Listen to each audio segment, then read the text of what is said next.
Sering withdraw tapi dikomplain broker, kenapa bisa begitu? Dari YT Pridati. Jawabannya adalah broker di sini bisa mempersulit withdrawal kita apa enggak sih? Sebenarnya bisa-bisa aja, Saya sering seperti itu. Jadi contoh dari modal 10 jadi 100 kemarin kita WD 100 itu dipersulit. Yes. Di beberapa broker hijau katanya orang-orang. Ya.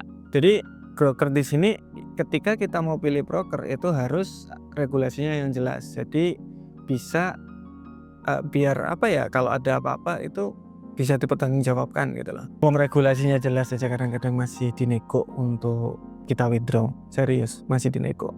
Jadi regulasinya bagus, kemudian juga biayanya yang masuk akal, nggak terlalu mahal, nggak terlalu murah. Kalau terlalu murah juga itu kadang-kadang juga scam. Regulasi pun kita harus cari regulasi yang bagus. Jadi ada beberapa regulasi negara-negara yang gampang banget bikinnya. Contoh kita punya uang 250 juta aja udah bisa bikin broker di regulasi negara tertentu ada, serius. Jadi Indonesia termasuk lumayan ketat sebenarnya. Cuma ya gitu mahal. Tapi lama-kelamaan mungkin jadi nggak mahal kan. Kita tunggu aja. Welcome to answer your question. Jangan lupa untuk komentar di bawah untuk kita bisa jawab di video selanjutnya. Dari Faisan 89, bagaimana cara recover psikologi setelah loss? Jawabannya adalah istirahat. Istirahat sejenak itu terkadang butuh karena kita stres. Istirahat itu bisa mempertenang pikiran. Kalau kita terus-menerus bingung untuk deposit itu malah habis. Jadi istirahat pertama. Yang kedua, dievaluasi kenapa kok kayak gitu. Oh ternyata saya terlalu greedy, ya udah next time jangan greedy. Kalau masih tetap greedy aja gak usah trading lah, mungkin gak usah trading. Yang ketiga, fokus pada mindsetnya dibenerin dulu. Kalau udah tahu masalahnya, kemudian udah tahu solusinya seperti apa, mindsetnya dibenerin. Oh ternyata saya terlalu serakah ketika trading. Oke, gimana saya biar nggak serakah nih? Oh saya bakalan pakai resiko kecil, mindsetnya dibenerin dulu. Berarti kalau resiko segini per bulan saya bakalan dapat di 5-10. Sedangkan modal saya segini, oh nggak cukup nih. Oke, nggak apa-apa wis. Yang penting kalau ada modal nanti saya tambahin lagi. Sekarang yang penting segini aja dulu. Yang penting konsisten pelan-pelan naik daripada habis deposit gitu. Oke, bagaimana cara menentukan kapan harus pindah broker kalau modal sudah besar? Dari Berharliansta. Wah, itu banget namanya. Oke. Yang pertama, broker tersebut sudah tidak jelas. Ya kalau menurut saya kayak gitu. Yang pertama yang saya selalu bilang, ketika WD sudah mulai agak ribet, jadi contoh kayak kita dari 10 juta jadi 120, WD 100 juta aja udah agak ribet, udah lama, udah 2 mingguan gitu. Berarti udah gak bener nih. Berarti kita udah mulai was-was, mungkin diambil semuanya uangnya. Yang kedua, ketika broker tersebut itu udah pernah namanya kena hack atau apa, pokoknya ada masalah lah kayak gitu, ambil aja. Karena takutnya nanti kedepannya kayak gitu lagi. Kalau saya seperti itu, karena ini uang kan. Yang ketiga itu ketika kita trading di broker luar, kan kalau di broker luar biasanya modalnya kecil tuh, di bawah 100 juta tuh. Kalau kita udah di certain amount, contohnya di 100 juta ke atas, itu bisa pindah di broker yang lebih regulasinya lebih dekat. Contoh di Indonesia kalau lebih dekat, kalau ada apa-apa tinggal ke sana, kalau ada apa-apa tinggal ke Bapepti. Contoh dulu itu Okta ID kan lagi kena hack atau lagi tutup sementara, bahaya juga itu. Nah di situ apa, kita tinggal ke sana, ada apa nih, kenapa kok bisa tutup, ini dana saya gimana, tinggal ke kantornya aja. Atau kalau nggak gitu tinggal ke Bapepti, tinggal kemana, deket dan juga enak. Kalau terlalu jauh, contoh ya websitenya tutup gitu, di broker luar gitu, websitenya tutup, terus kalian mau gimana tuh? Susah. Dari Buat Trading 5750, kenapa trader profit tinggi tetap harus bayar ke broker? Profit tinggi harus bayar ke broker, ini gimana maksudnya? Contoh kita ya, kita ada broker di sini, ini pedagang penyelenggara, kita mau jual beli dengan pedagang penyelenggara, kita nggak bisa langsung, harus melalui broker. Nanti dikasih leverage sama brokernya 1/100, 1/200 gitu. Jadi kita buy, dia oke, ya wes saya jual seberapa. Nah perdagangan ini contoh perdagangan ini itu kan ngelewati broker tuh, pihak ketiga ya harus bayar dong.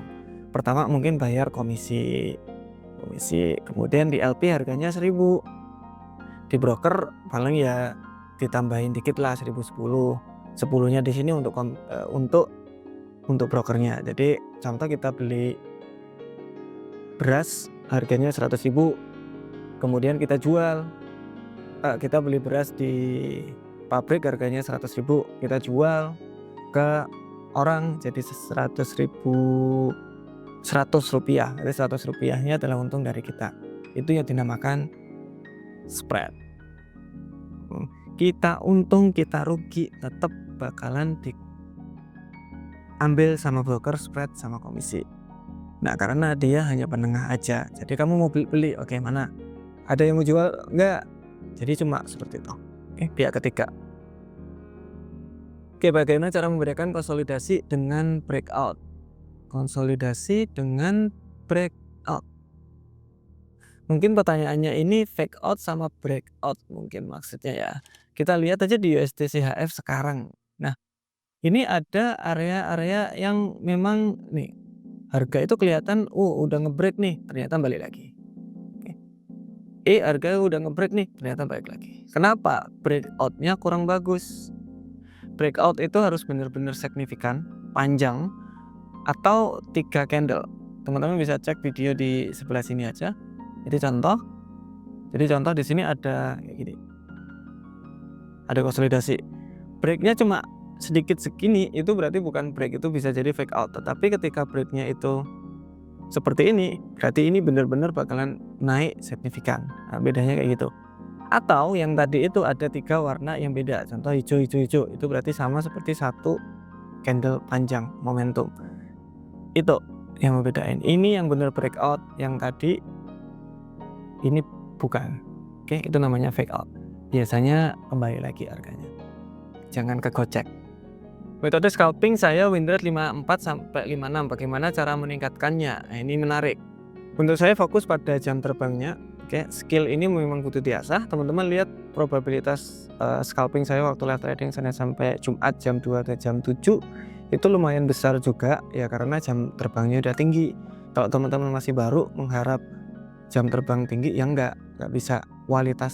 Kuantitasnya dibanyakin dulu. Jadi banyakin entry dulu supaya kalian tahu ternyata entryan yang kayak gini yang the best. Nah itu harus dibanyakin. Nah setelah udah banyak baru tuh kalian tinggal pilih-pilih. Saya mau entry, dulunya ini nggak bagus nih, skip dulu lah, nanti aja. Ini yang bagus nih, saya entry kayak gitu.